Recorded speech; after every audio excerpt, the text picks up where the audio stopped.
guests on, I have a personal relationship with them beforehand, but this is a special one because I was on a group chat with Mop, and I mean, he was talking your game up. He's like, bro, you need to have Coach Rob on. I was like, who's Coach Rob? First name Coach, last name Rob.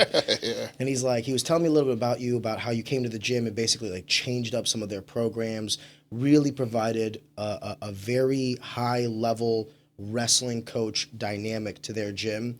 And I mean, the way he was speaking of you was like with the utmost respect and dignity, and I thought it was very empowering. So I was like, yeah, man, I mean, reach out to Coach Rob if he's down to clown, I am, and then here we are today. So I appreciate you being here. No, thanks for inviting me. Yeah, I'm always down to jump on the podcast and talk a little wrestling, a little MMA. As we said down south here in Midwest, wrestling, RASSLIN. I'm good at wrestling, Coach. Yeah, good wrestling. But yeah, no, all the grappling stuff. So, and Mop's my guy, man. I appreciate him letting me hang around the gym. It's been pretty cool. I think I found it. But so basically, his brother wrestled for me at CBC. Oh, little brother, not older Luke. brother. Yeah, Luke Ebers wrestled for me at CBC, and he was a state placer for me. And you know, his brother always told me to go to the gym, but when COVID hit, I had no place to go. And of course, we were out in St. Charles County. Mop didn't shut down all the way. So that's when I found the gym. Oh, so it was kind of just basically by osmosis because of COVID. Like, yeah. It was a means to an end. Yeah, and I mean, to be honest with you, I was going crazy during COVID. So it worked out perfect because I needed that place to save my life. When you say, like, you guys went out there, like, did you do your wrestling program out there? Like, what do you mean by that? Forgive me, a little context. Because, you know, the schools were closed. We couldn't wrestle.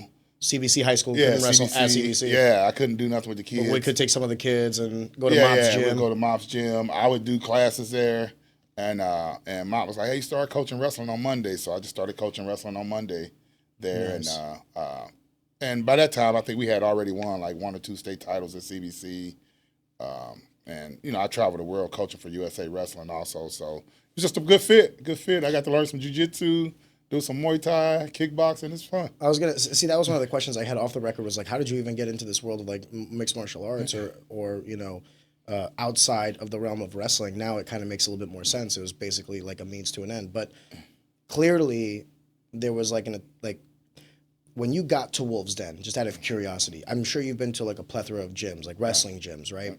What was the environment like at the Wolves Den, and how was it different from perhaps other environments that you were in? Yeah, I think it was very welcoming. Like I felt like I was wanted there. That's the thing I think that kept me around. Like the doors pretty open. Mop was pretty, hey, come do what you want. Come, you know, bring kids here. You know, he wanted people around the gym, and I was able to bring kids up and do camps, and so I just felt well welcoming. And even the fighters who were there, the members who were there, like they're showing me the combinations, like everything to get there, and so along with it, you know, I ended up bringing kids who used to wrestle for me, started training for Mop. So it's been a great relationship. So.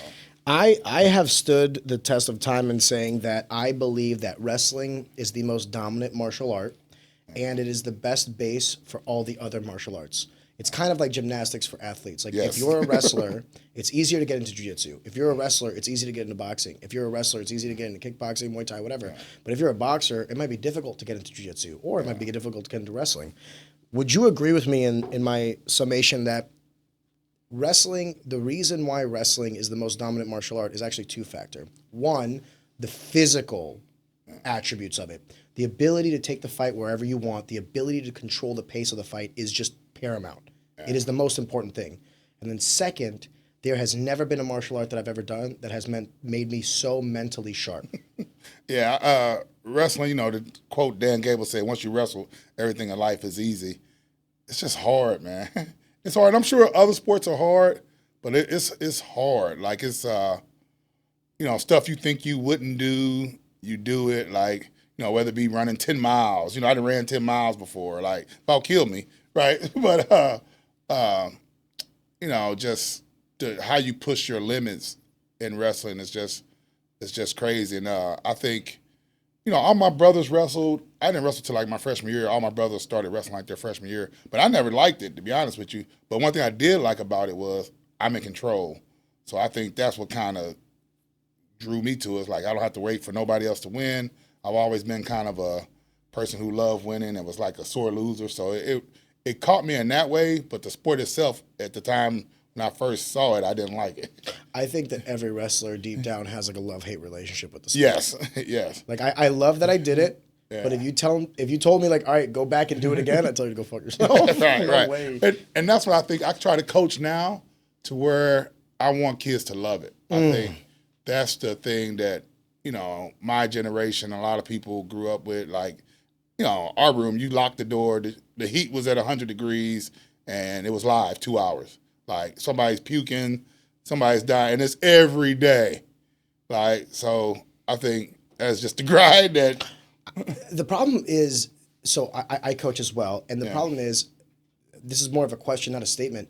How do you balance the keeping the training light enough to cast a wide net to people to be introduced to wrestling, yet having it be hard enough to create some state medalists, some state champions? Because it's like, if my practices are too fun, if wrestling is too inviting, well, we're going to go out there and we're going to get destroyed by the kids that take this shit seriously, right? But if by the way, our mentality was very similar to yours when I was in high school. It was like, we closed the room. There was a furnace on the wall of our room. It was 110 degrees, and we operated by the Dan Gable method of like, suck it up, pussy, and go. But that's not. You can't. If you do that today, you're gonna have a wrestling team of like 8 kids. Just wanted to take a second to pause the action and just tell you guys thank you so much for consuming our content. Easy Talk is a passion project. This podcast is just a bunch of like-minded people coming together to produce some cool stuff and talk to some cool people. One of the things I would very much appreciate is if you could possibly like the video or subscribe to the channel, just because it helps us in the algorithm and ultimately to grow, to get more exposure to everybody, including ourselves, and ultimately just make a better product. Take a second, I'd greatly appreciate it, and on with the show. Yeah, no, it's I don't know, and I coached at the last place I coached in Pennsylvania, Wyoming Seminary, which they were the #1 wrestling school when I was there. They those kids kind of wanted that, where I brought the different element, like, because Pennsylvania is all about wrestling and the old school grind and the Dan Gable mentality. And I'm going to give a thought. Mike Ironman, I don't know if you never heard of him, but he runs a club in outside Columbia, Missouri. And he said it's controversial, though. He's like, Dan Gable is the worst thing that happened to American wrestling. Wow. Because that mindset kind of overlooked the skill factor. Not that Dan Gable probably would tell you he did a lot of skill, but Americans thought that you had to run 10 miles to win. It wasn't that. I think it's more knowledge. And, you just had a good question about, like, well, how do we keep the grind and keep it fun? Well, I think you have to make some things important, some things not. Winning the Quadrangular Invitational is not important. So you don't need to grind before that tournament. Now, winning your state championship is important. So you need to have a training cycle, because you just can't go hard all the time, whenever. So I think if you hit the training cycles, and of course cutting weight is an issue. Now I think the high school team is a little harder because everybody has to fit a slot. But if you can manage when they cut weight, what they cut weight for, it becomes. That's actually the one where I'm the worst. Like I remember that when I was in high school, I put way too much emphasis in cutting weight, and I was so my weight for 4 months out of the year was the only thing on my mind. Right. So now whenever we have the kids, they take the hydration test, body fat percentage and everything, and they'll ask me, they're like, do you think I should cut weight? And I just cannot bring myself to be the guy that's like, yes, cut the extra 5 pounds. My response is always like, you can either cut weight or you can get better at wrestling. These are your 2 options. Or, I mean, ideally, you do both, right? Right, You cut a little weight and get better at wrestling. But it's like, it's a little hypocritical, because I don't want to tell the kids the things that I did. But that, if I were to pinpoint the reason why wrestling was so tough for me mentally, it wasn't the actual competition. It wasn't even the actual practice. It was the practice coupled with like going home and having to go 200-300 calories that night and then do it again the next day. It's just, dude, it's so hard mentally. Yeah. It's definitely. I mean that's the aspect of it. It broke me a few times too, dude. It broke me a few times. Yeah, people quit. People want to eat, man. Yes, it's kids want to eat. I think, it's hard to say because I've had so many different ways. I had kids not make weight. I had kids quit. The thing about a high school season is everybody has to be at a certain weight. That's the hard part. That's why the off season to me is so much better, because you can do what's best for you, right? So if you want to go the same weight as the best kid in your room, go do it, right? But if you're pretty good and you're behind the number one dude in the country, I need you in the lineup. So one of y'all has to go down or up. bump up. Yeah. So it's just a rough ordeal in high school. But I think, like I said, the more you get better, usually the less you end up having to cut in high school, right? So that's why I say you got to make wrestling fun. And I mean, wrestling now is a year-long process. And, like I say, I keep referring to the last job I was at. They couldn't see my vision because I looked at wrestling, high school wrestling from a year instead of a high school season. So if you look at it from a year, I would have the kids peak for Super 32s. Like, that's a big preseason tournament, all right? So that's the tournament you peak for. All right, the next tournament is an in-season one, which is called the Ironman tournament. That's in Ohio. That's kind of where you get your scholarship money and everything. So I was like, all right, well, we'll peak for that one. And then the next one is the national tournament or the state tournament. You peak for that. So that's 3. And then the next one would be the World Team Trials. So you try to peak for that. That's 4. And then if you go to Fargo, the biggest tournament in summer, that's 5. Those are only 5 tournaments that matter. Everything else, just go wrestle. It's funny that you say that because in a lot of ways I resonate with what you're saying, but for us, I mean, Afton is a Class 2 school, right? First and foremost. And for me, the emphasis is, I don't want to sound like a loser when I say this, but it's the truth. My job right now is like, I'm just trying to get these kids to love wrestling. Right. And to want to be there for wrestling. Yeah. We lost our Little League program. I agree with you that I think wrestling needs to be year-round, but also I don't think it's fair for me to expect these kids to have the money for, the thoroughbred, the Perler wrestling, and all this other stuff. So one of the things that we did last year is year-round wrestling, where I coach at least 2 times a week at the high school now, and I've noticed that the numbers of the kids that are coming in now and the skill set that when they come in and start the season, I don't have to go over single legs and double legs now for the first month of wrestling practice because we've been doing it in preseason and postseason and all these other things. And I'm curious to hear your opinion on when is it that you throttle yourself as a coach for someone or you kind of push the gas, because I'm sure it's got to be on a kid-to-kid basis. And then how do you deduce which kids are going to be the Fargo champions or the state champions, and which kids are just there to hey, if you stick around for 4 years, I'll be happy? Yeah, I think, good question. I think even when I coached here in Missouri, I pushed every kid to go to Fargo because I didn't care if you went 0-2 or won it. I just cared that you were training. So if I tricked you into training all summer, then I got you, right? Or even just come to practice twice a week. I mean, I had kids who, Savion Severado, he was not Olympic, but a U20 silver medalist in Greco. And he did lacrosse, right? So I was there, just met with him one-on-one. Now, I probably did more than most coaches would normally do because I wanted to win so bad and help kids achieve their goal. So I probably went above and beyond. I was there for them. If they did another sport, I would meet them one-on-one or whatever. So, I don't know if I would do that again here in Missouri. But so I kind of try to meet everybody's goal if I could. But I think once you get the standard of, all right, this is what we do all summer, and I don't mind kids doing another sport. If you don't want to come for the summer, to me, it's fine. I'm not going to hold it against you. I think that's where coaches I'm holding against you. They're not dedicated. Well, my thing is, as long as you're doing something. Yeah. If you're not in the summer because you're playing football, I'm not going to say a word. But if you're not in the summer because you're off just playing video games being stupid, I'll be like, what are you doing? Yeah. 2 days a week, you can make 2 days a week. Right. And then, but see, here's my thing with them, too. So say they, doing lacrosse or some other sport, baseball, which is fine.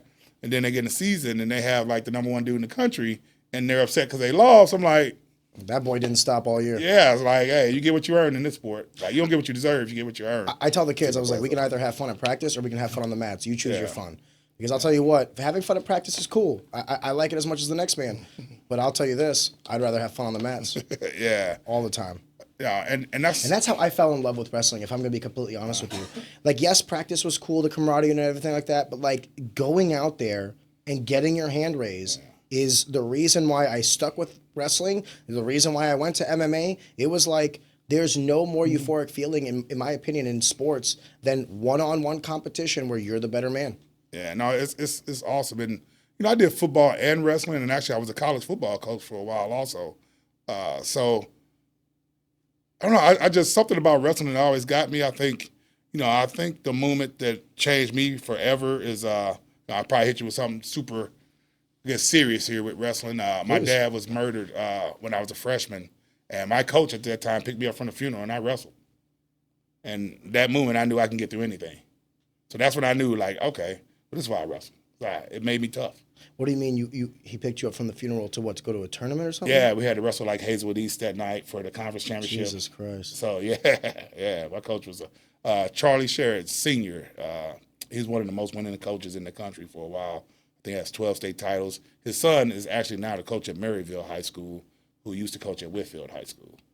So I'm so sorry. First of all, I didn't know, so I appreciate you sharing that. If you don't mind me asking,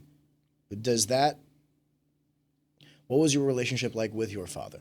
I mean, it was good, but of course, he was like an alcoholic, woman beater, right? So it was love-hate type deal, right? You loved him, but, you understand. When you lost your father, how was the dynamic in the house in terms of... He had moved out by then. So. Got you. Yeah, he was moved out by then. But still, it was interesting because I actually called him probably a couple hours before he was murdered, and I was like, hey, can I get a pair of some Nike shoes? He's like, you only call me when you want something, and hung up. And then that was the last time talking to him. Yeah. And now I get all the Nike shoes I want. So that's probably why. That's probably why you see me in everything. God bless.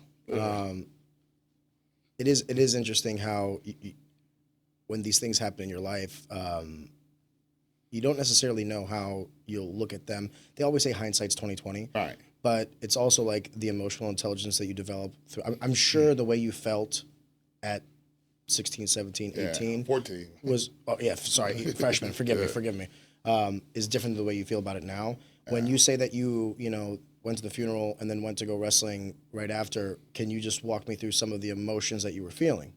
I don't know if I felt any. I think I was angry, which is crazy because, nowadays somebody would have gave me a therapist. I had no therapy, bro. Like, no therapist. No. Your coach is telling you to go run a mile. Yeah, go think about it while you run. I guess my therapy was going to wrestling. That's probably still the way it is today, I guess. I just remember, I was sad because my mom was sad. I'm like, why is she so sad? But, because he, beat her down a couple times, put a gun on us. But, Jesus. So it was kind of like, I don't understand why she's so sad. But then at the same time, I got it, so that made me sad. But then, I didn't want to go wrestle. But my mom was like, hey, whatever coach says, that's what parents used to say back then. So, and Coach Sherris came and got me too. So he was like, all right, you're wrestling. Do you ever look at some of your high school coaches or your previous coaches as like father figures / mentors? Oh, yeah, of course. Especially me, right, because I didn't have a dad. But, especially the wrestling coach for sure, because I spent the most time with him, like traveling he'd pick me up. We'll go state to state, winning stuff. So he was always like probably the closest one I was the closest with, even though we like never had any conversation. But I was with him the most. If we conversated, it was about, wrestling, how could I be better, getting my education, getting your grades up. But it was never like, hey, what are you doing today? And stuff like that. So do you think, out of curiosity, do you think that's important for the coaches today to have with their kids? Or do you think that that's like a fine line you don't cross? Man, I would say today you got to be very careful because parents are different. Kids are different. You can't, as soon as you get close to somebody, just never know what they're going to try to say about you. So I try to stay away from that as much as possible. If your parents that's kind of a shame, though? It is. If your parents not with me, I don't really want you coming with me. Yeah. And it's messed up, but... I think it's the safer way to be. Yeah. But I also think that so when I was a little kid, Coach Ford basically kind of took me under his wing, and he was like my second dad. Yeah. And I would have some conversations with him about just like guy stuff, like I was getting older, you know what I mean? And he would help me out, like kind of mentor me. And it's something that I think about, I don't know if everybody else had that kind of experience, or perhaps it was the kind of experience that you had where it was just kind of mainly towards like wrestling. Yeah. I don't think there's like a right or wrong way to approach that, but I do think that you're probably like on the safer side, correct?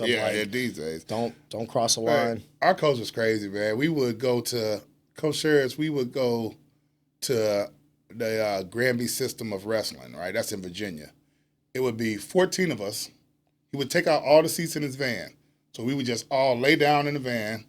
We'll be playing, and, Coach Sherris was a white man who drove through Kinloch, Berkeley to come get us, and we'll lay in the van. we'll listen to NWA all the way up to Virginia Beach. We'll get in some fights. Heck, Coach Harris will get in a fight. He didn't punch people in the face for running them out for like being road rage and punching somebody in the face. Dude was a trip. The thing too, I think when you get into coaching, you always try to mirror the people you coach. And then I did for a little bit. I'm like, well, that's not even me. I'm a laughster. I'm a jokester. So once I found like I got to do my personality, that's how Coach did it.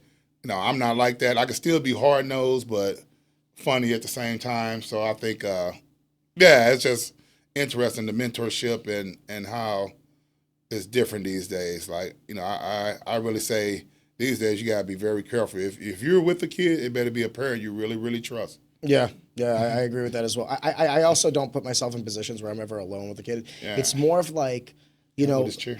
Yeah. Sorry, face you a little bit. Yeah, you're good, man. Yeah, whatever's more comfortable for you.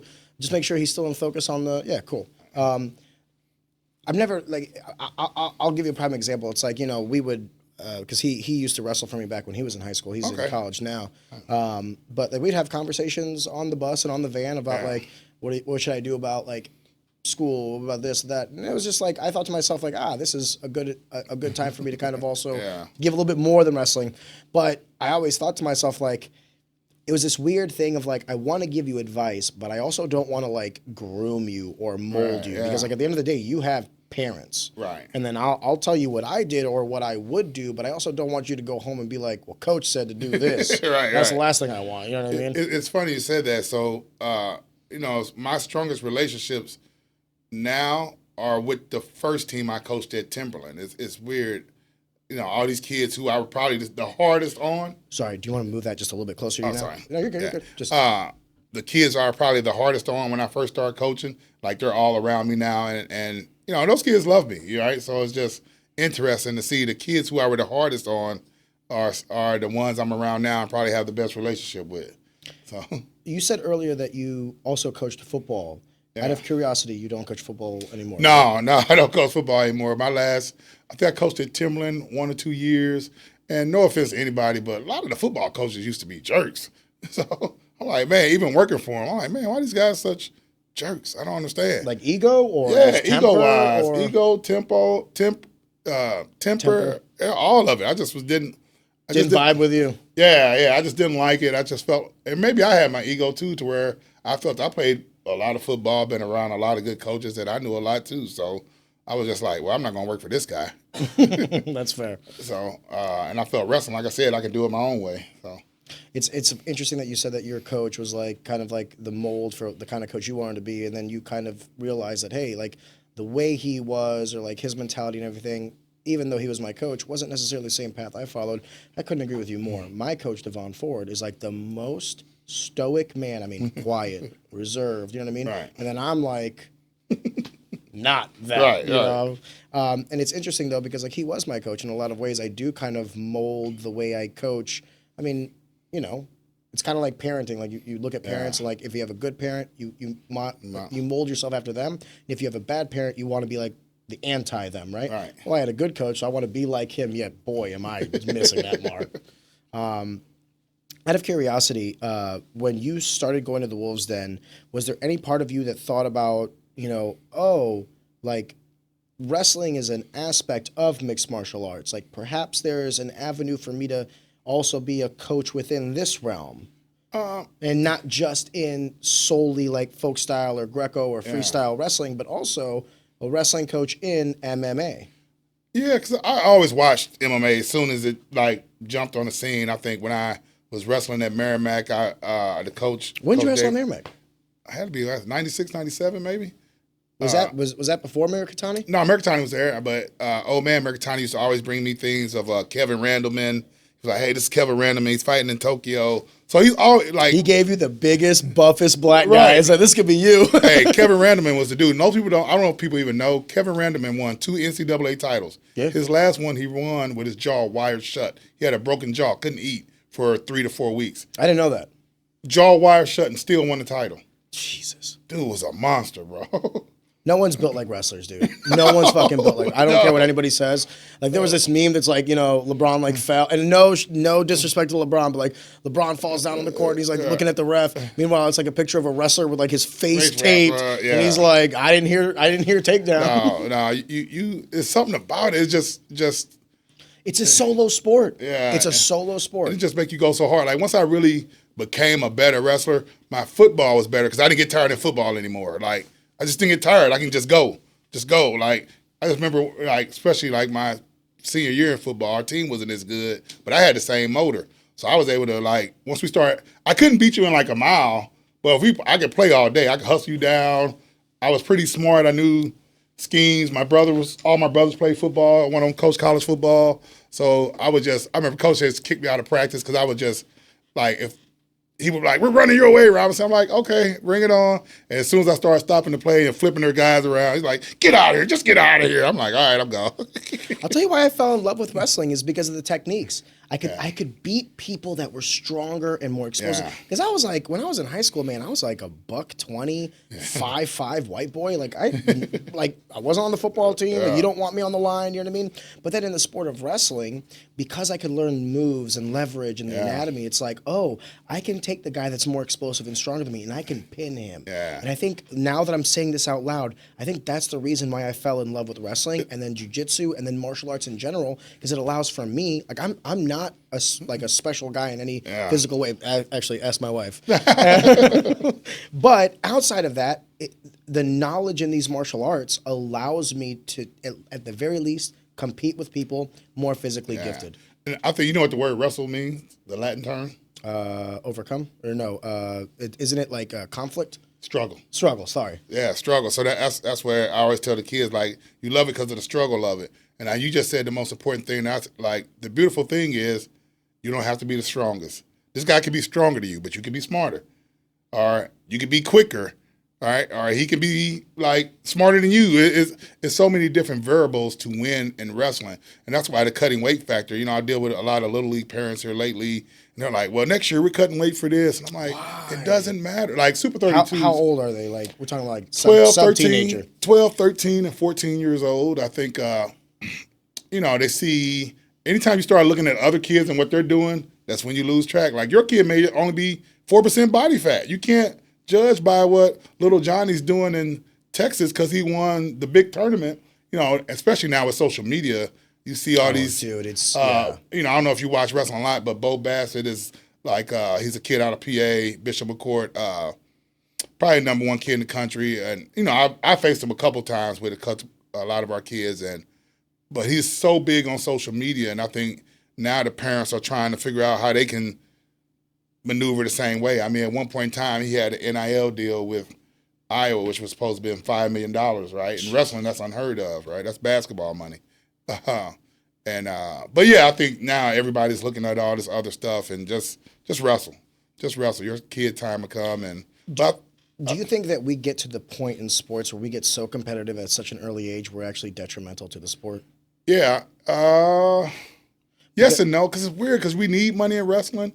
And, my last team, I had maybe 6 kids with NIL deals. My last team in Pennsylvania, I had to tell everybody. Just for also, NIL means name, image, likeness for someone who might not know. Forgive me. So everybody was sponsored by like Spartan, Combat. They were sponsored by Nike, or they were sponsored by Rudis. When did that come down federally? Like 2020, 2021? That was recent, right? Yeah, about 21, 22. Yeah, that's when I started getting And now college kids can actually start making some real money. Yeah. But they're not high school kids. Even younger, forgive me. Right. Yeah. It's not that they're getting paid for the sport. No, you're good, man.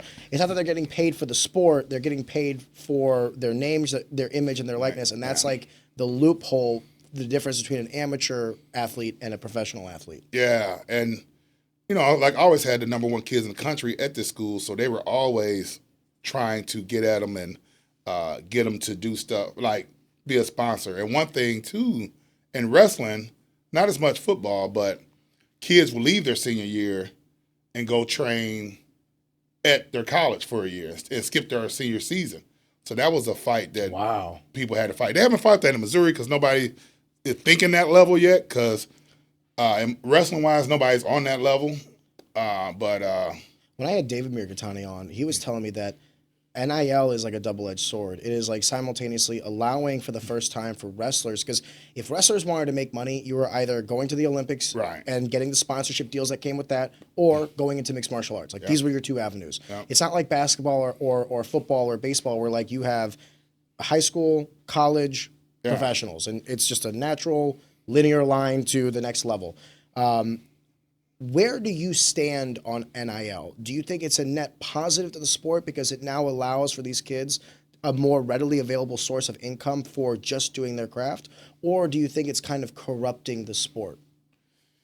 Man, I think I'm in.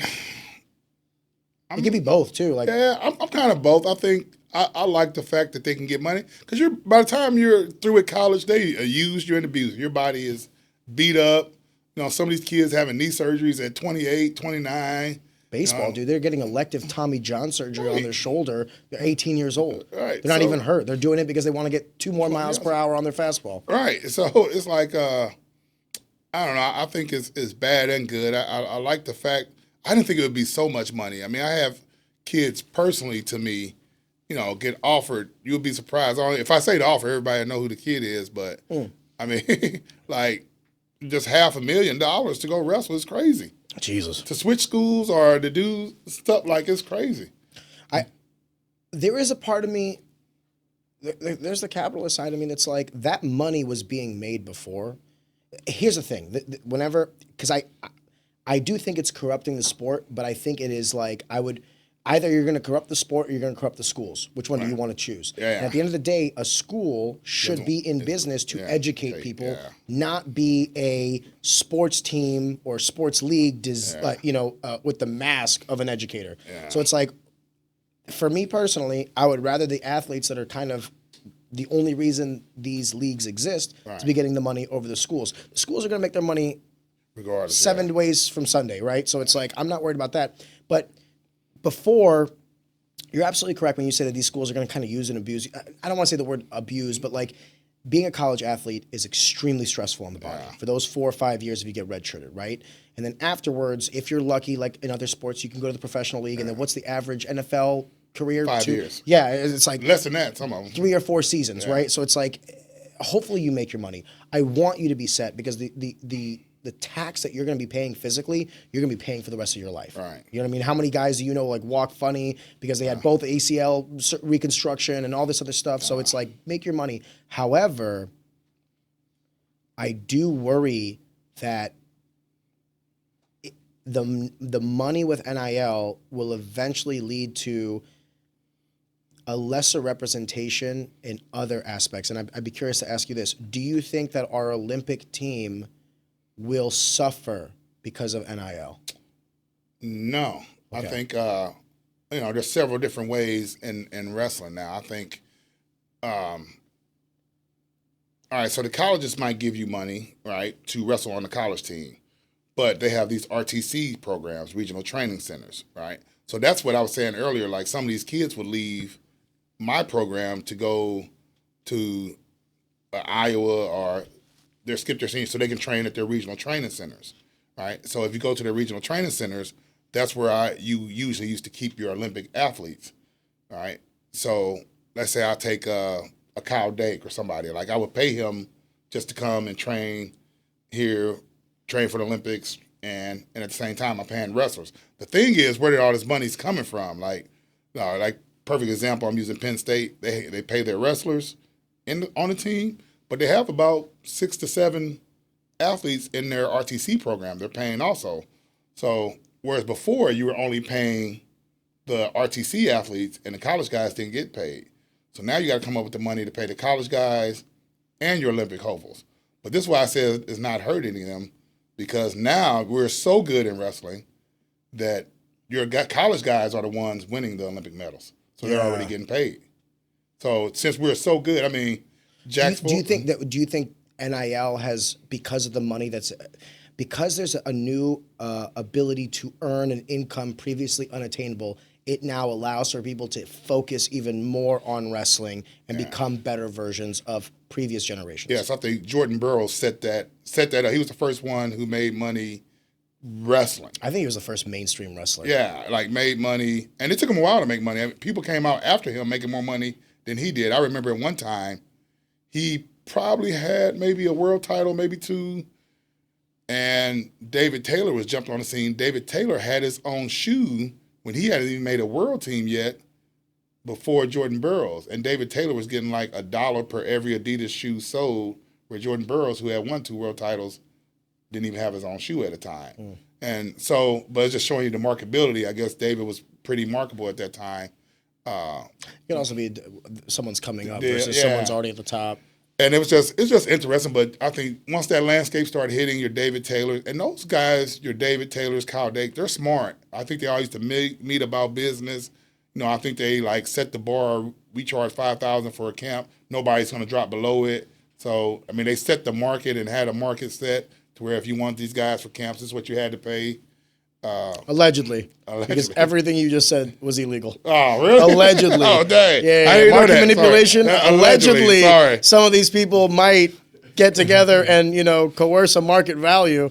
Allegedly. But there's no monopoly. Yeah. But they're pretty business savvy. And but I think Jordan Burroughs started it all. And I think now there's money in it. And so the RTC came. And so say like you never made a world team, but you're good enough to make one at a senior level, like, Clarion University may pay you $50,000 a year just to stay here and train. Yeah. It's good money. Yeah, it's good money. It's a salary. Yeah, it's a salary. And then There's a bunch of people making less than $50,000. They're saying, sign me up. now your bigger schools are paying like $150.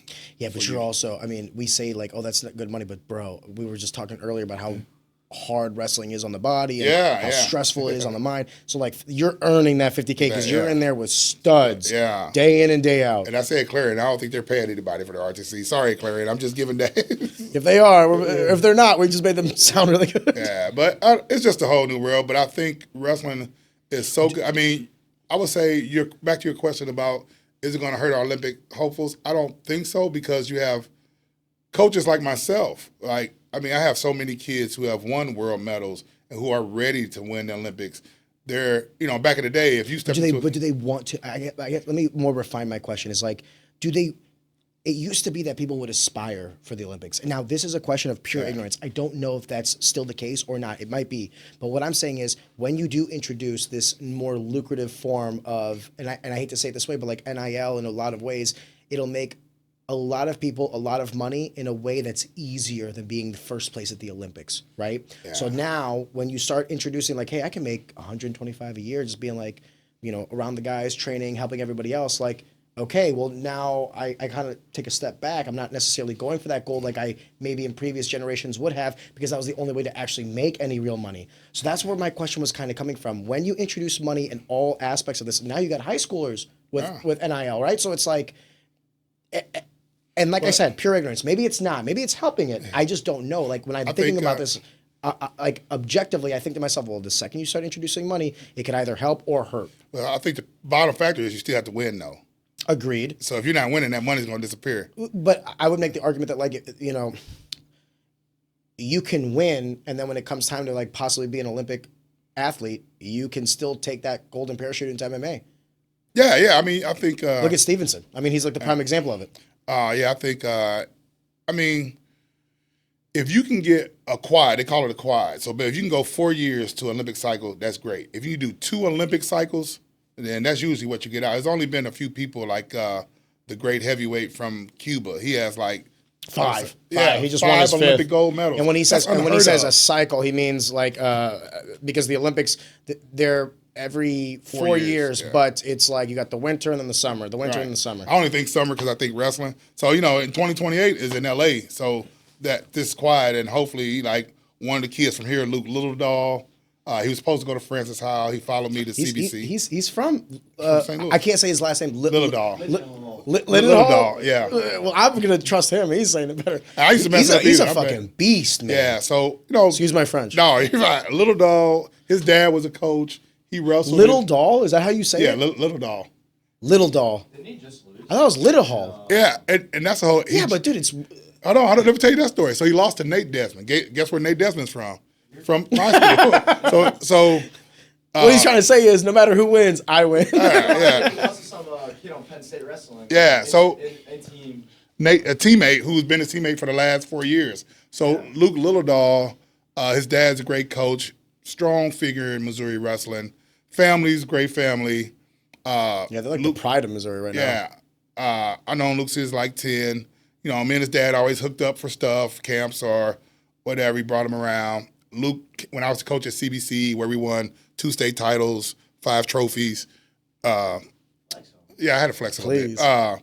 Luke came to CBC, and after his freshman year, he won a state title there. He made a world team. He was in the world finals.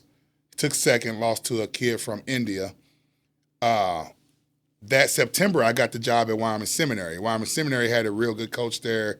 He went to college, and they did a national search. Kind of threw my name in the hat. I get the job. Luke follows me to Pennsylvania. Of course, we're 2 hours away from Penn State now, so Penn State is in our room a lot.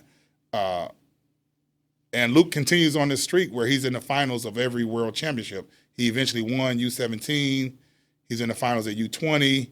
He has one of the most exciting match. He's in the he lost that year.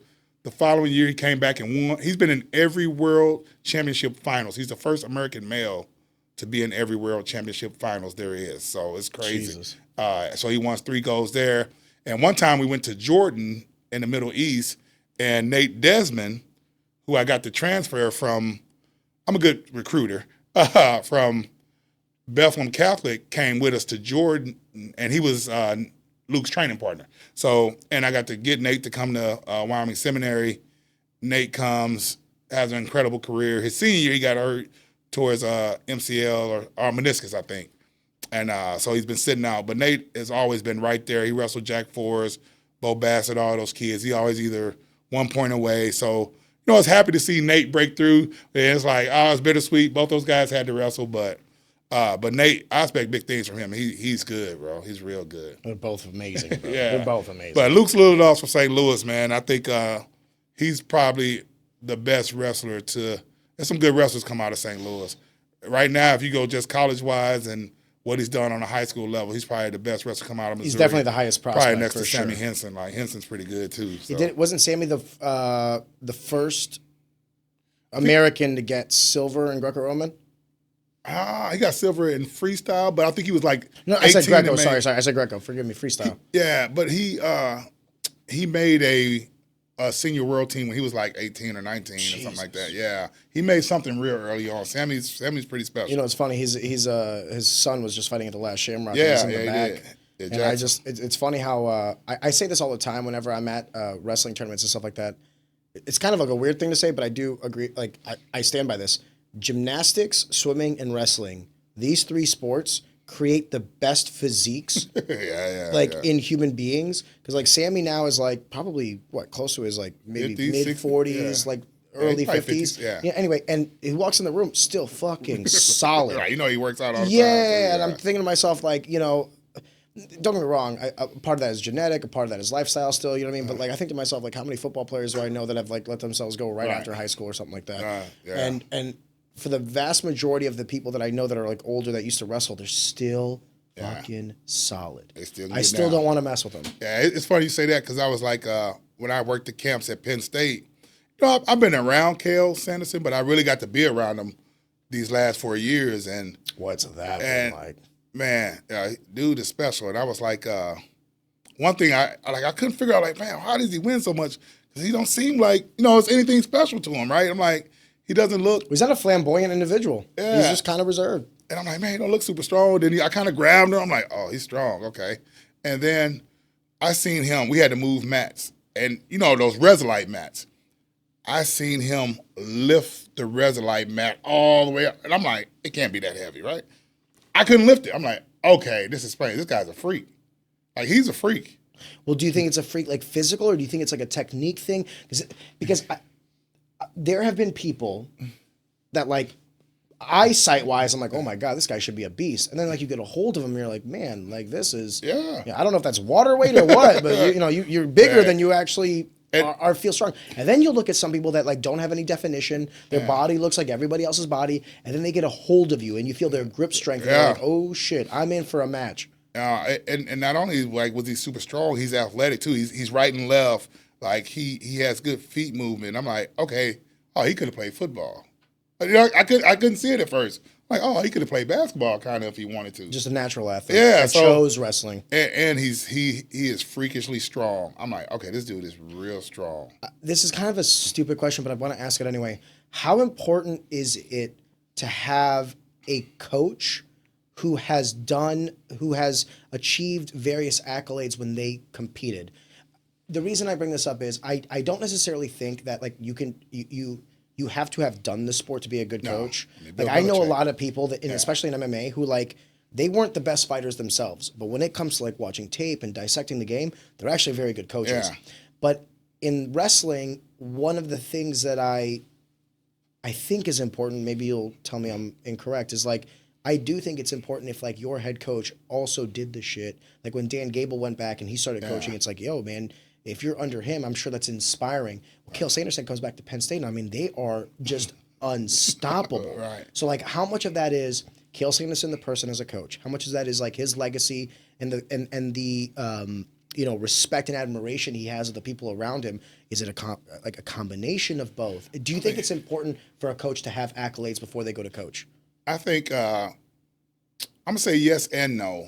I think I probably. Like myself, I think I may have missed on some jobs because I don't have enough college wrestling accolades. But I would say no as well because I think if you can get around the right people, they can bring it out you, right? But I say yes. That's a perfect example for Cael. I mean, he was the first one to go undefeated and win 4 titles, and he knew how much pressure he was under. So he didn't like that pressure. So I think for him, his lesson was, I'm never going to allow my kids to have pressure put on them like that. I want them to be free. So that lesson for him let him create a whole nother monster. So yes, it is important. But then you take somebody like me who get to spend time with Cael, I figure out how his brain works, and now I can coach kids too, even though I may not be, been in his situation. But because I got to share his experience and share his knowledge, I can bring it to people as quick as possible. So I would say a yes and a no. Would I have known that if he didn't go through it? Nope. Yeah. You know what I'm saying? But somehow I got in contact with him and became a little part of his circle. Well, it also says a lot about you for you to be able to pick up on these things because there's a lot of people that are in the same rooms and they don't learn through osmosis. Right. Some people have to learn through doing it themselves. I think what's the difference between intelligence and wisdom? Intelligence is learning from your mistakes. Wisdom is learning from someone else's mistakes. Right. So it's like, not necessarily saying that this was a mistake, but his lived experience, you don't necessarily have to experience what he experienced. You can just learn from him. Yeah, and I would say this, though. His brother, Cody Sanderson, who was still good but wasn't as good as Cael, he's kind of the mastermind. That's a tough. Yeah, when your brother's Cael Sanderson, it's like, but he wasn't as good as him. Neither were any of us. Right.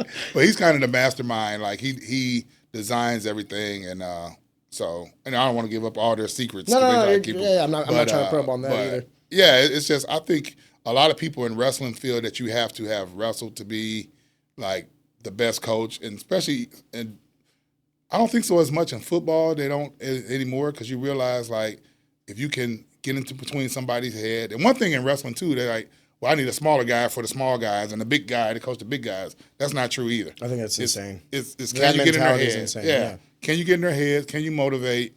Can you relate? Can you build a relationship? And can you get them to believe, right? So I just also think that like wrestling is universal. Like if it works at 103, it should work at heavyweight. Right. I mean, I'm not trying to say that heavyweights are gonna roll like the 103. Or sorry, 103 was back when I was in high school. 106. 106. Now. Yeah. Sorry. So like, I guess what I'm trying to say though is like, I think you can benefit from having somebody your size, obviously, because you can resonate with them as well. But like, if I'm teaching you a half Nelson or the big guy's teaching you a half Nelson, we're teaching you the same half Nelson. You know what I mean? Yeah. No, I do think wrestling kind of looks into that too much. Or you got to be a Division I wrestler to coach Division I. Or I think. Do you think it's gatekeeping to create jobs for people that have done it? Maybe. I think so. Like, you're D2. Stay with D2. Yeah, I definitely think so. I think, especially once you hit a certain level of coaching, like for myself, I done coached at least 12 world teams. Been overseas, been around some of the best coaches in the world, not alone the country. I mean, it's not too many coaches who've done what I've done, and they wrestled Division I, so right, and they try to coach, so or won as much as I won. To be honest with you. Out of curiosity, I think when we talk about accolades or like expectations or goals within competition, it's kind of easy because there's always like that. I want to win this tournament. I want to win this match. I want whatever. But I feel like as a coach, it's somewhat harder to place. What is your goal with coaching? Like, what do you want to get out of this? Me personally? Yeah. What's like the next? Do you want more champions? Do you want more money? Do you want more? Like, what is it that you're striving for on the individual level? All right, I'm gonna go back to something real quick, and I'm gonna come to that answer. Forgive me, yeah. All right, because it's in my head. Just a perfect example. When I was talking to one guy, he just took a job at a big academy, and his thing was, I'm gonna make sure all my guys, wrestle in Division I, and we're gonna have all these Division I coaches here. But he never thought about saying, hey, like, what coach won the most? That's the most important thing. Like, but you D1 coaches that don't have winning records, or like, have they sent kids to you? But anyway, so that's how some people think that they got to have all these D1 coaches in the room. Go back to your question here. What do I personally want out of coaching? It changed a little bit now, I guess, since I left there. But I think for the most part, in my high school yearbook, I said I would go to the NFL and I would be one of the best coaches in the country. So I knew I was going to be one of the best coaches in the country. And I think that has always kind of been my driven factor. I just wanted to be known as the best coach. I just wanted to be known as the best coach in the country. That was one of my factors. Now, what makes you one of the best best coach in the country? Is it winning? Is it getting people to the next level? Like, what would you consider that? Like, when you say best coaches in the country, by what metric are you measuring? They're able to do it over and over and over. Consistency. Again. I like that. That's the correct answer. Perfect example here. I used to coach a kid named Josh Saunders. You might have heard of him. He went to CBC, won 3 state titles for me, goes to Cornell. He wrestles for Cornell now. His little brother's coming up. I started coaching his little brother. He was losing a lot, and then I went to Pennsylvania. But we still hook up. When I come back in town, I train him a little bit when he comes up to PA. So we've always been in contact, me and his dad. And actually his dad wants me to fly out to Pennsylvania tomorrow. But anyway, so now since I've been back since July, I've been training him consistently.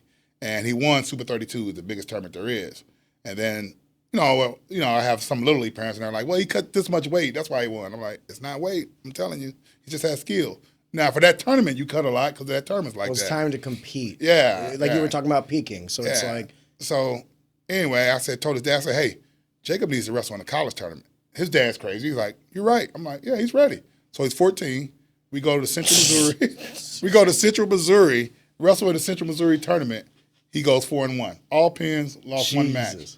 And I'm like, and people's like, oh, well, those kids, they weren't that good. But they're 20, 21 years old. They're college athletes. What are we talking about? How much credit you want to take away from the kid? Whoever's saying those kids aren't that good, sour grapes, all of them. Like, are you kidding me? Like, this dude's 14 years old. Tell the 22-year-old that just lost to a teenager, like, oh, you're not that good. Right. I'm like, dude, he's 14, and physically, how physical wrestling is, you're not supposed to be able to compete with an 18-year-old. He's just starting to hit puberty. And he's going against 22-year-old men. Yeah. You're out of your mind if you say these they're not that good. It doesn't even matter. Let's say they're D2 and he's like a D1. He's gonna be like a D1 superstar. It's like, still, dude, at 14, there's this guy, him, Talon Warden, and I'm just with him yesterday. I trained him yesterday. Yeah. I mean, he's definitely like one of these guys like with a lot of potential, and he's got the team around him, the village around him. He's got all the building blocks to create something great, and. Even I caught myself. I was on a podcast and we were talking about like when he decided to roll at CXBJJ against the brown belt, and I was like, it was a 6-minute round, 7-minute round, and then I had to stop myself because I was like, why am I sitting here like focusing on all these other aspects and I'm overlooking the number one aspect? A 14-year-old decided on like 30 minutes notice to roll against a brown belt and won. Yep. And I had to I had to chin check myself a little bit. I was like, dude, I need to remind myself that like. It's not just the context of like the variables present, but it's also the variables that like have nothing to do with that individual match. When you have a 14-year-old who's going up against a 22-year-old, I didn't do that shit. No, I wouldn't have been able to do it. And back to Talon too. Like I said, he has a good team around him, and I'm just kind of getting in this circle here. And the motto I always tell him, which he already knew anyway, like, you're never too young to win. Like, win the season, no age. And I tell all the kids that. And like for Jacob Saunders, who just wrestled in Central Missouri's tournament, took third. He's actually in Pennsylvania now going to wrestle in the Lockhaven Open. Now, I think his dad's going to take it and run with it. I'm like, hey, bro, I'll say a 1 or 2. Now you're trying to make him go the whole college circuit.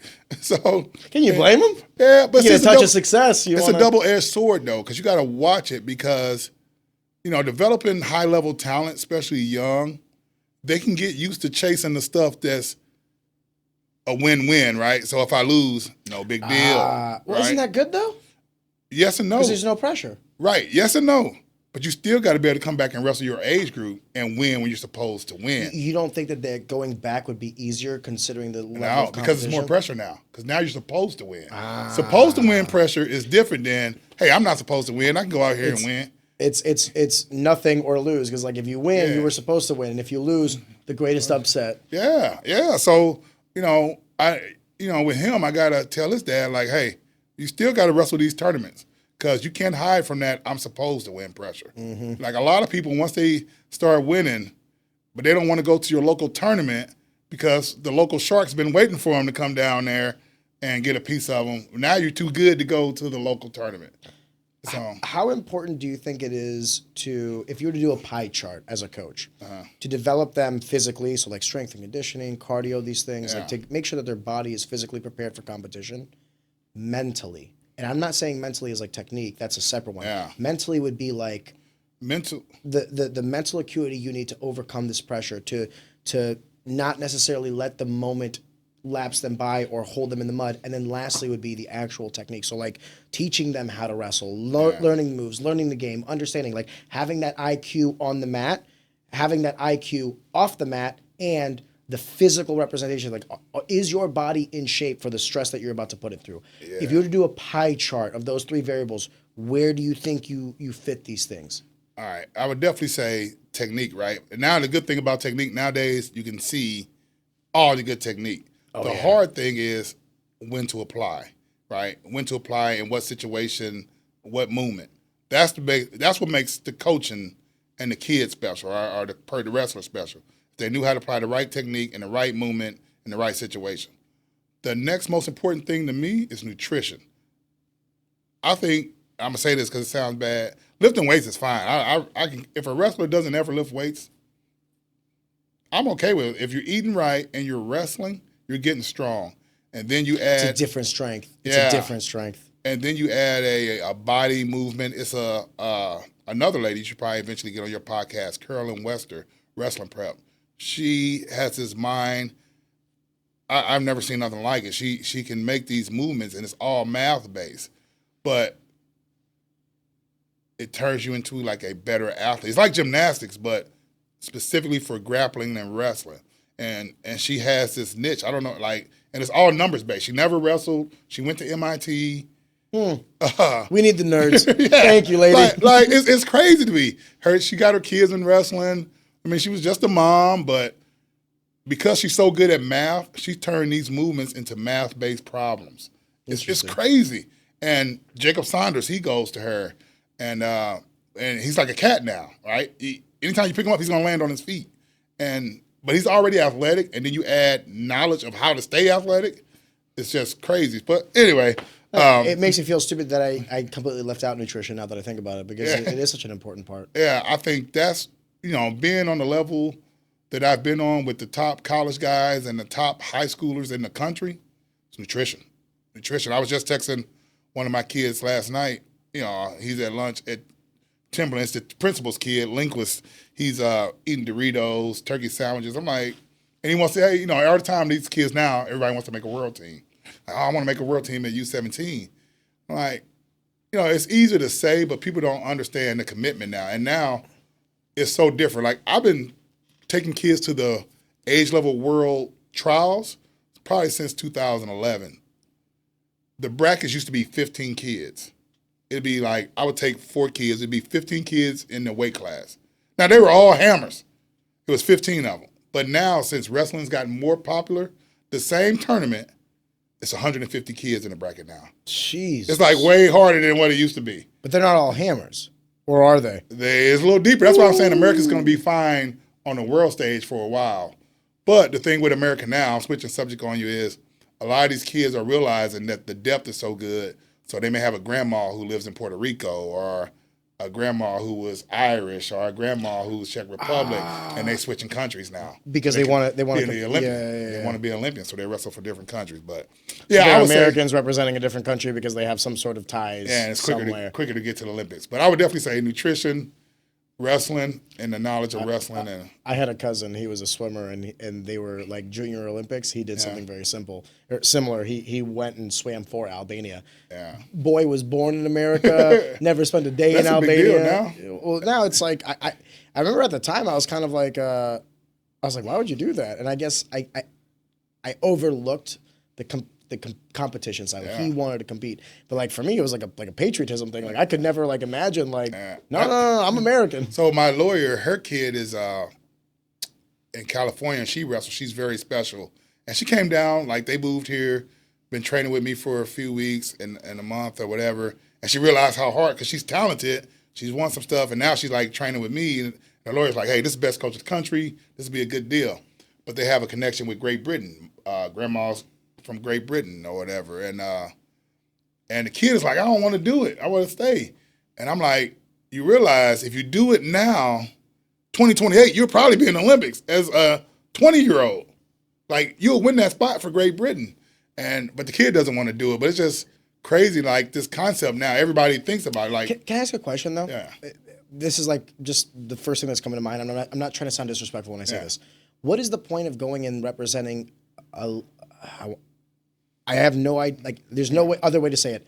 Like a lesser representative spot, because like either you make the team as an American, and if you can't make the team as an American, then okay, you make the team as in the UK. Yeah. I guess is it to just become an Olympian? How many Olympians you know? Fair, very fair, Right. You know what I'm saying? Well, okay, hold up though. If I went, I'm sure. If I decided instead of like trying to compete in America and then go to Albania, like if enough people adopt this concept, then you start to know more. Yeah. Does that make sense? Like, then I will start to know more. And I think it's going to be that way. Oh, well, then I think it kind of like. Well, I think it defeats the purpose of the Olympics then. Because isn't the Olympics supposed to be like, on the world stage? With your country. Yeah. It's like, at what point. There is a beauty to it because, like you're saying, like the countries don't really matter that much. It's about the competition. So there's like that beautiful aspect there. But then I feel like it's kind of like dirtying the Olympics because it's like it's kind of taking away from like what it was established for. I agree. I think does that make sense? Like I'm not trying to be like a Debbie Downer or sour grapes. Soccer's the worst with that. Really? Well, that's because soccer has a completely first of all, that's a world sport, like a real world sport. And they also have like the clubs separated from the states. I think soccer gets away with it because the clubs are like, imagine the NFL, right? But instead of like states, it's just privately owned teams who they chose their headquarters here, and then next year it could be there or whatever. Like, don't get me wrong. Also, the club sport, it's like the professional teams or the club sports in soccer, Manchester and all these other places. Yes, they're like fixated on one thing, but you could pick an Albanian, a Bosnian, an Italian, or whatever, and that's the club. And then when they separate to go to the World Cup, they're still representing their countries, not their club. Does that make sense? I agree. Like, if we had something similar in wrestling where you had professional wrestling leagues, like St. Louis had a team and Chicago had a team or whatever, these wrestlers wouldn't then, maybe you have some guys that are Albanian, Bosnian. I'm talking about like nationality, like they switch national teams all the time. Like Paris' national team, or France's national team is, half of them aren't even French. Yeah. They switch nationality. But here's my question for this. Like, if you're going up, okay, I want to be careful how I say this. Let's say you're from Albania, okay? Not that big of a country, probably third world to a lot of people, right? Maybe second world here in the next 5 years. But if you go from Albania and you go from Albania to America and you want to represent America, I think that's cool because what you're doing is like you're kind of like overcoming adversity to then represent a bigger, more established, more powerful country. But if you're like an American and you're like, I can't make it in America, I can't. I want to be careful how I say this because I'm not trying to belittle anyone. But like if you can't make the American team, then you're like, oh, well, I'll go represent Albania because my grandma lives over there. Do you understand the difference there? Like psychologically, and to your point. are they an Olympian? Yes, I am not trying to belittle anybody's accomplishment. I'm not an Olympian, okay? Right. However, call a spade a spade.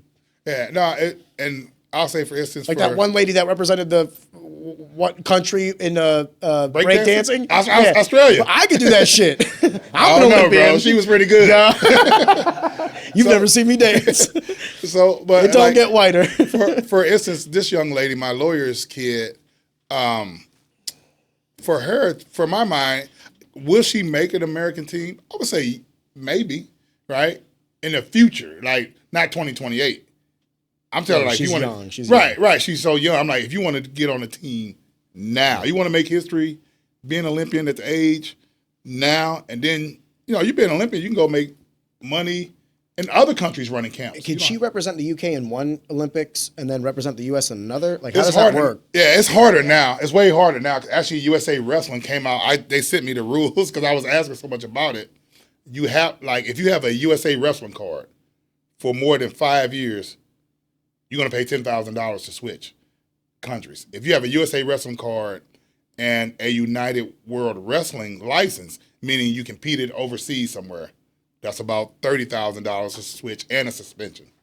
Damn. So, yeah, like they're making it hard now because USA Wrestling. So many people are doing this. Yeah, because RBY wrestles for Mexico. That's Roman Bravo Young. Yeah, RBY. Yeah, he wrestles for Mexico. Austin Gomez wrestles for Mexico. It's so many wrestlers in this country that wrestles for. It's tough though too. It's tough though too if like you're like a first generation immigrant, right? Because it's like you still can't have ties to that country. I think too. What in my mind, it's only 6 weights for the Olympics, right? We have 10 weights for the Worlds. Like, it's so loaded. Yeah, but I hate to. I hate That's to. why, like, I don't mind it. But no, I hate to interrupt. This is where I kind of get like a little bit like patriotic, and I'm like, dude, there's no other country I would want to represent other than America. I don't know. If you told me, Okay, would you represent like, I don't know, Cameroon or something? Like, yes. If you told me, if I trained, think about this. My parents sacrificed and drove me around the country for years, spent $30,000 to $50,000 a year since I was 10 years old, training me to wrestle, become the best in the country. I'm pretty good, but there's a Spencer Lee who I can't beat. Right? Every 10 years, Spencer Lee beats me. Spencer Lee and maybe Nathan Tomasello. These 2 guys, I can't beat them. Just absolute and I can go to Cameroon. That guy I know I've beaten. My grandma's from there. I can get on an Olympic team and maybe beat them at the Olympics. Because once you get to the Olympics, anything goes. Coach Rob I'm telling you right now, I'm taking it. Coach Rob is gonna be the first Olympic Albanian black wrestler. and you know what's really messed up is, like, for my lawyer's kid, this is where it gets sticky. I may have to be the coach for Great Britain, which means maybe I can't come back to USA Wrestling and stuff. So I gotta watch. Why would you? Because you're her coach. I'm her you coach. have to go there with her. Yeah. I'm her coach, and I'm sure she doesn't. Well, how does that work then for like the countries? Because like, if I'm at the country, I'm pissed, right? yeah, like if I'm like some UK coach and this American comes in and it's like, hey, I'm bringing my staff and my coaches, I'd be like, yo. Yeah. But then I guess like the UK is like, well, she's a lot better than our girls, and we want to win some medal. I think they're changing the rule for coaches too. You're going to have either something. I want to say dual citizenship. They're trying to change the rule for coaches too, but I know. Hot take. I don't believe in dual citizenship. Yeah. Like, as a fundamental concept, I just don't agree with dual citizenship. My whole family's Really, Sorry, buddy. That's awesome. Yeah, I think I don't know. I think it's pretty cool. I think I have several kids who could have done this before, but the kid never wanted to pull the trigger. And I keep telling them, like, and I look at their career, they didn't do because America, you worry about college so much. I'm like, hey, you could have been an Olympian at 20 for another country, still wrestled in college, but have that tied to your name. I was gonna say you can do both. Yeah, I mean, but everybody thinks sure winning the NCAA, because we're in yeah. America, they think that's the cream all. But I will say this, it's changing now because of Flow Wrestling and all these outlets. You have a lot of, like, what's that one stud from Japan that's... Oh, no. Oh, no. Yeah, he's in... I'll show you videos of me and him. He's an awesome kid. Yeah. But, he's at Penn State now. And you don't usually get a lot of Japanese kids to leave their systems since they're doing so good. But a lot of people don't know this. The coach in Japan from 2016 to, like, 18 stayed with Kel Sanderson at Penn State. And then, Really? Yeah, and Japan's now having all this success. It's pretty crazy. Like, once you get around it, it's pretty nuts. And do you think it's safe to assume that the wrestlers that exist today are the best wrestlers that have ever existed. Yes, and the kids are different. I think in our day, and I was just talking to my athletic director, Todd Hayes. He wrestled at Mizzou also, and like his day in wrestling during the Gable days, they would go drink beer, come to practice drunk in the morning, and get it in, sweat it out, sweat it out. These kids these days don't do that. Their phones are on infrared, so it don't hurt their eyes. They eat chicken, rice, and broccoli all day. They might get a pizza every now and then. They're all about their rest. They put on the glasses so they make sure they get all their sleep. The higher level kids are these kids I've been around like 16, 17-year-olds. They're so focused. They know they need rest. Their schedule is regimented. And they don't, I'm not saying that they don't party, but now if you party, you're kind of the outcast of certain teams. So it's a little different now, whereas before these guys would get drunk and go wrestle and be good. But I think the talent level is so good and the knowledge is so good. Like the whoops. All those kids, the college coaches make those guys either wear the whoop, they know you're asleep. And it's funny, I think the story you're talking about the bracelets or the rings that basically like monitor heart rate and like how deep your sleep is, the oxygenation in your blood and all these other things. Story goes, one of the kids, he was wearing his heart rate deal and like 2 a.m, his heart rate was up and just craziness. And they're like, yo, what were you doing at 2 a.m.? 2 a.m, and he ended up getting kicked off the team because he was partying? Yeah, he was partying. He was on coke and all this type of stuff. That's a rumor for some. I thought this was America. but like they don't want that stuff. No, I'm messing with the higher level teams is just crazy, and these high level kids, they're pretty boring. Like, these kids sit and play video games, Pokemon, and. But that's how it is around the world too. I mean, like in MMA at least, like the running meme is the Dagestanis, right? Right. The Khabibs, the Islam, and everything, and like the whole meme of like send them 2-3 years, Dagestan forget, and then anyway. But like if you look at their lifestyles and everything, I mean, it makes sense that they're so focused and good on this because they don't have a lot of these extracurriculars that they could be doing that take them away from training. It's like when you live in the fucking mountains and your options are herd the goats or go learn a double leg. Two things I'll say, for instance, like Luke Littledog didn't get his license till last year. He was a sophomore in college. Like, you know what I'm saying? Like, he was just wrestling, hanging out, doing, and, but he had been on, like, so many overseas trips from the time he was 12. Like, so it's just, it's just a different mindset. And as far as Dagestan, I talked to DC, Daniel Cormier, a lot. So he's sending his sons to Dagestan, I think 2-3 years. Yeah, he's gonna forget. He sent them over there for a couple months, and I got actually a couple kids from St. Louis going with them to Dagestan, so it should be very interesting. Are you ever gonna go out there as well? Dagestan, no, you're not gonna get me out there. Russia don't have too many black people, so unless I go with DC. If I go with DC, I'll go. They'll treat him like a superstar. I feel like he's a celebrity over there because he's with the guys. He's with Khabib and those guys. How did you meet? How do you know DC? Out of curiosity, through MMA or through wrestling? Through wrestling. My guys always beat his guys. Luke always beat his guys. I'll make sure I send this to him. That's gonna be a clip. My guy, how do you know DC?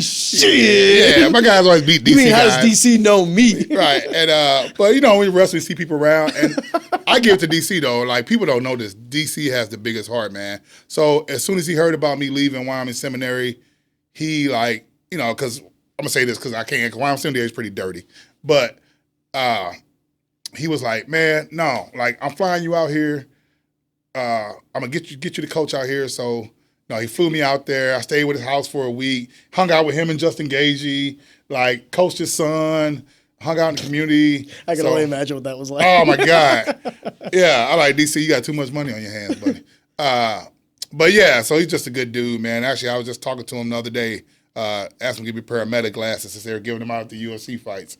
But, so I talked to him a lot, man. His son's going to be a freshman next year, so he has a whole group. In high school. Yeah, he has a whole group out there that he made homeschool, and they're training 2 or 3 times a day. So when they come into high school, instantly start winning. So, and that's the new thing here that no coach has took advantage of yet. Missouri just passed a law where you can be homeschooled and still compete for your school. If I'm a head coach now, all my wrestlers are homeschooled. I'm gonna send you to Pennsylvania. I'm gonna send you here. Like, there's no need to come to the school no more. And then you can come train with me. And that's another thing. I think your great coaches are not afraid to send you other places. Let me ask you this question then, because it's the natural progression of that. At what point are we hurting these kids by not getting them a formal education? Are we hurting them by not getting them a formal education? I say education is way too long. I mean, I'm at school from 7 to 3 o'clock. Why? And then what are you learning? One of the things I ask, it's funny that we brought this up, but one of the things I ask, like when the kids are like stretching and doing their flow rolling, I'll be like, so and so, tell me one thing you've learned today. You were at school for 7 hours. Right. I'm asking you to tell me one thing. Do you know how many times I get, right, like 95% of the time, and that's the only reason why. And I'm like, bro, if I spent 7 hours in some place and I can't tell you one thing I did that day, what the hell are we doing? I don't know what we're doing, bro. That's just only one place where I liked, but the IMG Academy, because they go to school from 7 to 11, and then the rest you can focus on your sports. That's the only thing I liked about that school. Like, they got it. Or they gave them a split schedule. If you don't want to wake up in the morning, you can go to school from 1 to 5. I also don't believe in homework. Yeah. If I'm there for 7 hours, imagine you go and do a job, right? 8 hour, like you get a salary or whatever, and then they tell you, okay, go home and work 4 more hours. You tell them to go fuck themselves. Yeah. So like my kids, because here's the thing too, is like I have a daughter and I want more kids, and like when they get older, like they're going to be in school a certain amount of time, and then when they're out of school, I want to go do stuff with them. I want to go take them places. I want to go experience things with my kids. I don't want them sitting at home like doing more schoolwork. What the hell were you doing all day? Think about this. When I went to school, I lived in Berkeley. We got bus from Berkeley to McClure North. I usually caught the early bird bus, like 5 o'clock, 5:30, right, just to get there early to do homework or to go to practice. Then go to school all day to 2:40, practice till 5:30. Got to catch the bus back. I'm the last stop of the activity bus. I didn't get home till like 7:30 or 8 o'clock at night and do the same thing all over again. Yeah. Like, how can these kids be successful? My whole day is gone. Well, it depends, right? There's the argument can also be made that like if you're busy and like not at home, it doesn't afford you the opportunities to be stupid. Yeah, and that's why I stayed argument. busy. Yeah, that's why I stayed. I agree. That's why I stayed busy. But I knew if you could, like these kids nowadays, they go to school, they rest. I just don't see like, I mean, I'm in the teaching profession, so I shouldn't probably say it, but I mean, I'm at school now teaching, and I'm there from 7 to 3. And I'm pretty sure they want me to coach, but I'm like, you get my time from 7 to 3. Yeah. You want another 3 hours? And I did it when I first started because I loved it. But now I'm like, well, you need to pay me what you're paying me to teach. Well, not just that, and how much they hamstring them. So like, here's the thing. Yeah. So like, I'm a volunteer coach, and the reason why I'm a volunteer coach is, they like at any moment I can be like, I have the authority to be like, y'all don't fucking pay me, so you don't get to tell me what to do. I'm gonna coach how I want to coach, when I want to coach, when the way I want to coach. And then if you guys don't like it, fire me, fine. But then you got to hire someone, and you're gonna have to pay them. I'm doing this shit for free, and it allows me this like unfettered. I mean, Tony, you can kind of attest to this. I kind of got away with murder there. Like whatever I wanted to do, we basically did. And the reason I liked that was because the administration and the athletic directors, not the new AD, he's great, but the previous ADs were just kind of like stupid. Yeah, like the shit they would say and the things that they wouldn't want me to do, I would just flat out tell them like, I'm not doing that. Like, what do you mean you're not doing that? I was like, I'm not doing that. Like, I don't want to say like what it was that they were like requesting, but like, you know, not as much cardio and all this other stuff. We're getting complaints from the parents. Oh, that's a the parents aren't even the ones running. Why are they complaining? Right. Tell them to shut up. Like anyway. Forgive me. The reason I'm bringing that up is, I think the bureaucracy in which we complain about in corporate America has seeped into education. We just don't know it. Oh, it's bad. I mean, the situation I just left in Pennsylvania. I mean, it's all over there. I mean, just and you know, I'll say that situation. It was just bad because I was an out of towner. The coaches are from that town. And the school is nationally known for wrestling. You know, the academics is so, but it's an Ivy League type school. They send kids to Ivy League, but you know, I went there. I was still winning. Everything's still winning, and dealing with all the snakes around. You know what I'm saying? And maneuvering and still winning. Right? That's so frustrating. I know. When you have to play politics when you're actually just trying to do a job. Yeah, all the time with the parents and you know, basically one of the coaches started calling the parents behind my back and like, hey, are you a Cornell guy? Are you serious? Oh yeah, the assistant coach, the main assistant coach. So they were just trying to get me fired and trying to to get these guys. I have an MMA friend who's also a high school wrestling coach. He goes, I don't want to say too much because anyway, long story short, he is ex-MMA, I'm ex-MMA, but we both coach wrestling, and his AD is like up his ass, like doesn't like him for whatever reason. I was trying to get him to come to his girls to come to our tournament, and he's like, my AD won't give me the budget. I was like, what do you mean he won't give you the budget? He's like, I got my budget cut in half this year because he doesn't like me because of something with the football team, the football players coming over and playing wrestling, right? So I said, okay, listen, I'll talk to my AD, and we got the thing waived. Like, bring your girls. We're not going to charge you. Just don't tell anybody because everybody's, you know how tournaments work. Like, everybody pays to go. He literally told his AD, and his AD was like, if you do that, you're fired because, like, we don't need preferential treatment or anything. So, like, the AD, this is what I'm trying to say is, like, the politics, the stupidity of it. Like, we're trying to get their girls to get more matches, come to our tournament. And because of one guy's ego, now the girls missed out on 4 or 5 matches. It was a great tournament.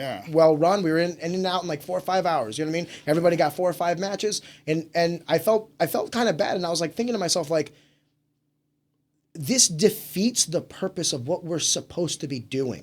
We're supposed to be facilitating this sport. We're supposed to be teaching these kids about competition and the extracurriculars outside of their base education. You guys are in contradiction to that. And in my opinion, personally, the second someone gets to that point, they need to get fucking fired. That AD, I don't want to say like the school and anything like that, but like I've thought about like bringing that up to like news outlets and stuff. The only reason I haven't is because that's where he works. And I'm not trying to, you know what I mean? I'm not trying to create any problems. And the thing about where I was, like, we had the 2 best teams in the history of high school wrestling. Like, in the history of high school wrestling. And not only did we have that, you know, we'll have kids wrestling in senior level tournaments. They'll go to the Bill Farrell. They went to the Olympic trials. We had kids in the Olympic trials. We had kids, like, they won't have that now because nobody else has that vision. Like, because, like, you know, when you're around special people and everybody has these gifts, their gifts are what make them special, but they may not communicate it a certain way, but they know what they're doing, right? And I think just because somebody can't understand what you're trying to do, or they're just so used to being in a small town, they're just worried about folk style season, where I was worried about making our kids known all around the world. So it was just 2 different things. But yeah, so whatever, they have at it. But like I said, DC, that's my guy. As soon as he heard about it, he picked me up. So, do you do any work with him, like outside of these interactions that you have? I mean, yeah, he's supposed to fly me out there for Christmas, coach his kid a little bit. But you never know. I think you never know where the wind may blow. I just know, though, like, coaching in Missouri right now is just, I don't know. Not a fan? Yeah, it's high school anyway. High school. I coach at the club and running my own. I like running my own things for right now, just doing my, and you know, I gave so much for the last 4 years, traveling week in and week out across the world. You know, I even went to Korea a couple times with one of my kids trying to make a U20 world team. I got to we went to South Korea. The world team trials were on the border of North Korea and South Korea. And I can look over and see North Korea. It was crazy. Jesus, what was that like? Man, it was so crazy. But good people, South Korea. Best food I ever had. But yeah, so like now I'm just like, if I want to do something, it's because I want to do it. Like, that's it. You're at that point in your life where you're exclusively doing the things you want to do. Yeah. I'm not going nowhere where I don't want to do it. The only thing I'm doing that I don't want to do is teach. Yeah. And I'm doing that. That's because I have to. I'm going to ask one more question, and this is just kind of like because I would like to know. You've kind of dabbled in coaching MMA fighters as well. Yeah. Is that anything that you see yourself doing in the future or doing more of, or at this point in your life, it's just wrestling? I would definitely take it as far as we want to take it. And I'm going to go back. We talk about beating DC's guys. Tavon beat one of Daniel Cormier's guys in Texas when we went. I was with him at that fight. He fought, is it Cage Fury? Is that what that is? It wasn't the last one, was it? The last one. He broke the guy's arm? That was DC's guy? That's DC's guy. That's what I told you. I got all wins over DC. So it was so funny, though. I'm going to go back to your story because it was so crazy. And, you know, Mop shows me the picture. From bottom. Yeah, Mop shows me a picture like, hey, this is that guy we got to fight. Do you know him? I'm like, yeah, I know him. I was out there with him. So I was just out there with him watching them train. Like, that guy knows no jiu-jitsu, no wrestling at all. So, That's crazy though, because he's a DC guy. yeah, but he's a boxer. He can box. Yeah. But I mean, I saw him training at DC's. Like, so DC started his MMA team.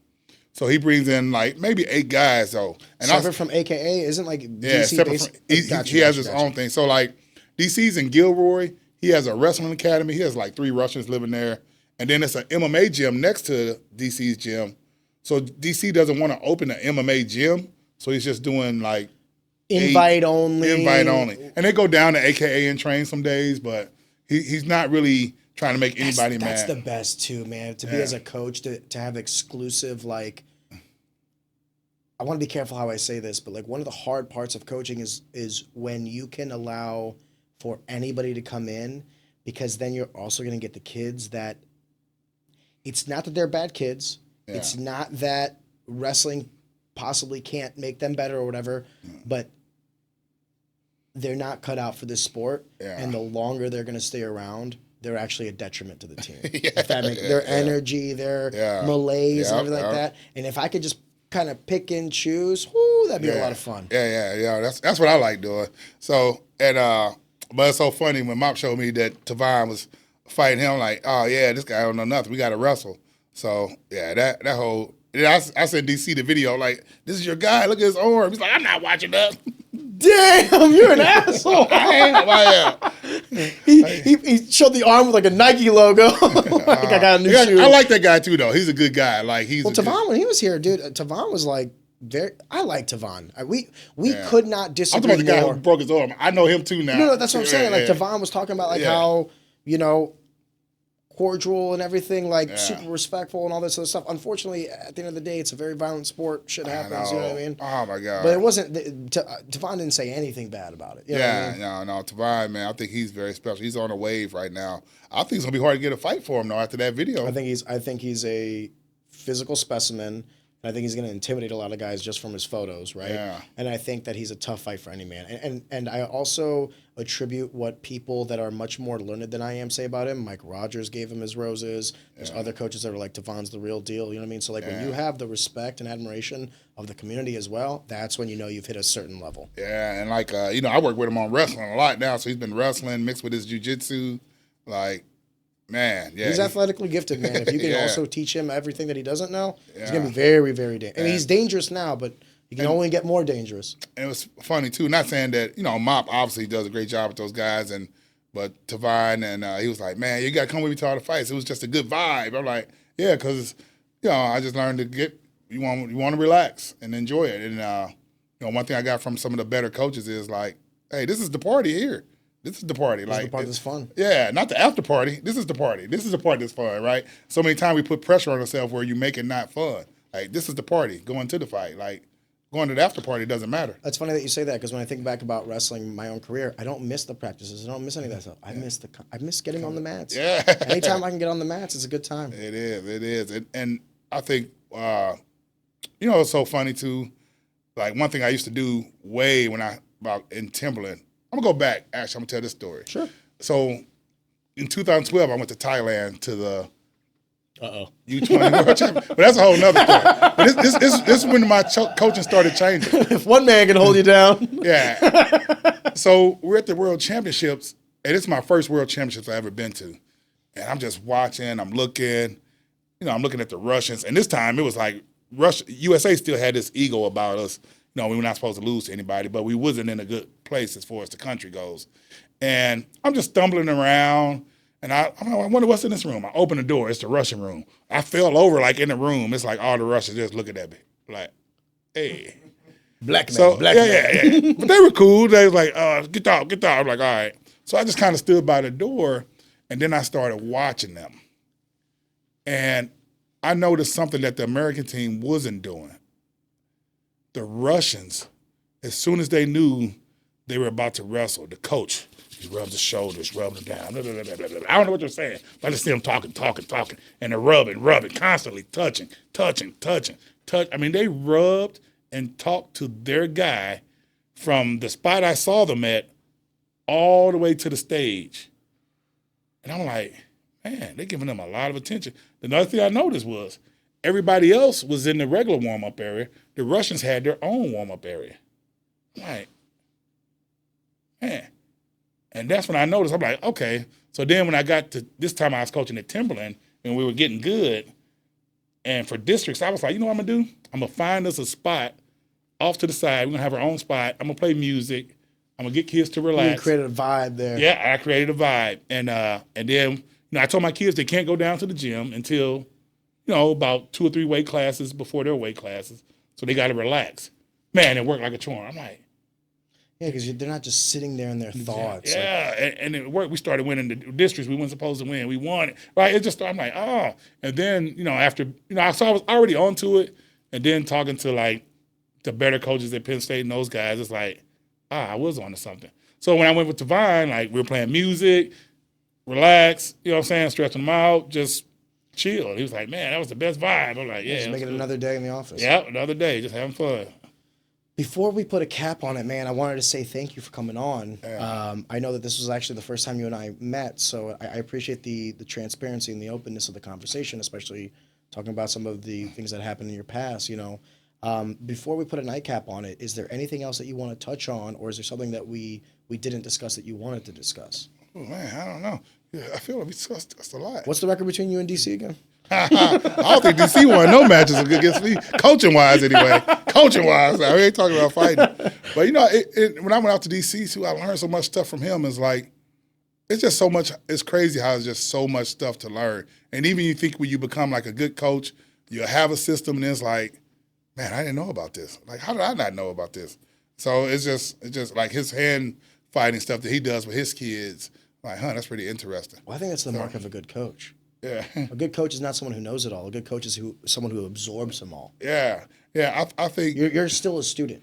You're still always got a student, yeah. And that's what makes you a good coach. And I think if someone presents something that you're like, oh, there's value there, you'll adopt it. Yeah. That's a good coach. Yeah, so it's so cool we can all steal that from each other. But, no, I'm definitely excited to get back into more MMA fighting. Hope my man Tavine catches a fight soon. I don't know if he's gonna get one after that one. That's Everyone's holding on to their bones. I know. And being at the gym with Mop, man, I'd just like to thank him for being. I want to be grateful for that, and being in there at the gym is pretty fun. And like I said, it definitely saved me during COVID. I was going mentally crazy. Like I'm always a guy that's on the move and in the gym doing something.